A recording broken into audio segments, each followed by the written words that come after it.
ಇನ್ನು ಮುಂದಿನ 5 ವರ್ಷ ನಾನೇ ಸಿಎಂ ಆಗಿರ್ತೀನಿ ಈ ಮಾತನ್ನ ಹೇಳಿರೋರು ಬೇರೆ ಯಾರು ಅಲ್ಲ, ಸ್ವತಃ ಸಿಎಂ ಸಿದ್ದರಾಮಯ್ಯ.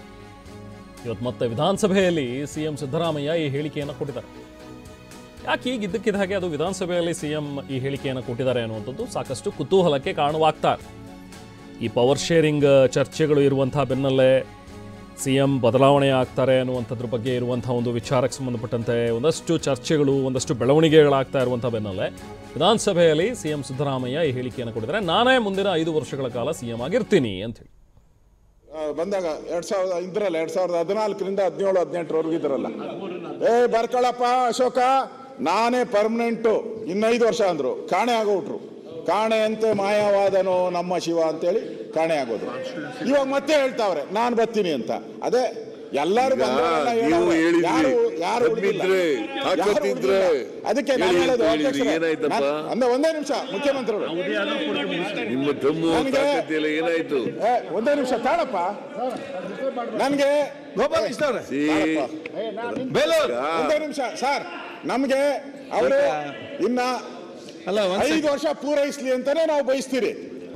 ನವೆಂಬರ್ ಕಷ್ಟ ನಮ್ಗೆ 5 ವರ್ಷ ಇದ್ರೆ ಅದೇ ಪುಣ್ಯ. ನಾನು ಹೇಳೋಂಥದ್ದು ನೆಕ್ಸ್ಟ್ ಬಂದಂತ ಸರ್ಕಾರ ನಾನೇ ಇರ್ತೀನಿ.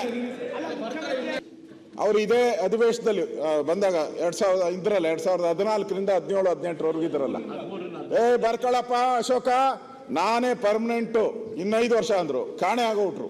ಕಾಣೆ ಅಂತೆ ಮಾಯವಾದನೋ ನಮ್ಮ ಶಿವ ಅಂತೇಳಿ ಕಾಣೆ ಆಗೋದು. ಇವಾಗ ಮತ್ತೆ ಹೇಳ್ತಾವ್ರೆ ನಾನು ಬರ್ತೀನಿ ಅಂತ. ಅದೇ ಎಲ್ಲರೂ ಅದಕ್ಕೆ ನಾನು ಹೇಳೋದು ಅಂದ್ರೆ ಒಂದೇ ನಿಮಿಷ ಮುಖ್ಯಮಂತ್ರಿಗಳು ಒಂದೇ ನಿಮಿಷ ತಾಳಪ್ಪ. ನನಗೆ ಒಂದೇ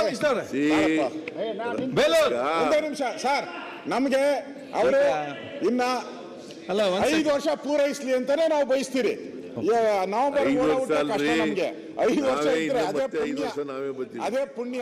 ಸೊ ಇವತ್ತು ವಿಧಾನಸಭೆಯಲ್ಲಿ ಆದಂತಹ ಒಂದು ಚರ್ಚೆ ವಿಚಾರ. ಸೊ ಹಳೇದನ್ನ ಅಶೋಕ್ ಕೆದಕಿ ಮಾತಾಡ್ತಾ ಇರ್ತಾರೆ. ಲಾಸ್ಟ್ ಟೈಮ್ ಕೂಡ ನೀವು ಹೇಳಿದ್ರಿ 5 ವರ್ಷ ಇನ್ನು ಮತ್ತೆ ನೆಕ್ಸ್ಟ್ ಬರ್ತೀವಿ ಅಂತ. ಇನ್ನೇನಾಯ್ತು ಅದಾದ್ಮೇಲೆ ಅಂದ್ರೆ ಬಿಜೆಪಿ ಗೌರ್ಮೆಂಟ್ ಬಂತು, ಅವಾಗ ನೀವು ಬರಲಿಲ್ಲ ಅನ್ನೋ ರೀತಿಯಲ್ಲಿ ಅವರು ಟಾಂಗ್ ಕೊಡ್ತಾ ಇದ್ರು ಅಶೋಕ್. ಅದಕ್ಕೆ ರಿಯಾಕ್ಟ್ ಮಾಡ್ತಾ ಸಿಎಂ ಸಿದ್ದರಾಮಯ್ಯ ಅವರು ಈ ಮಾತನ್ನ ಹೇಳಿದ್ದಾರೆ. ಈಗಲ್ಲ, ಮುಂದಿನ 5 ವರ್ಷನೂ ಕೂಡ ನಾವೇ ಬರ್ತೀವಿ ಅನ್ನುವಂಥದ್ದನ್ನ, ನಾನೇ ಬರ್ತೀನಿ ಅನ್ನೋ ವಿಚಾರವನ್ನ ಹೇಳಿದ್ದಾರೆ. ಅಂದ್ರೆ ಇಲ್ಲೂ ಕೂಡ ಕಂಪ್ಲೀಟ್ ಮಾಡ್ತೀನಿ 5 ವರ್ಷ, ಮುಂದಿನ 5 ವರ್ಷಕ್ಕೂ ಕೂಡ ನಾನೇ ಸಿಎಂ ಆಗಿ ಬರ್ತೀನಿ ಅನ್ನೋ ರೀತಿಯಲ್ಲಿ ಇವತ್ತು ಸಿಎಂ ಸಿದ್ದರಾಮಯ್ಯ ಅವರು ಮಾತಾಡಿದ್ದಾರೆ.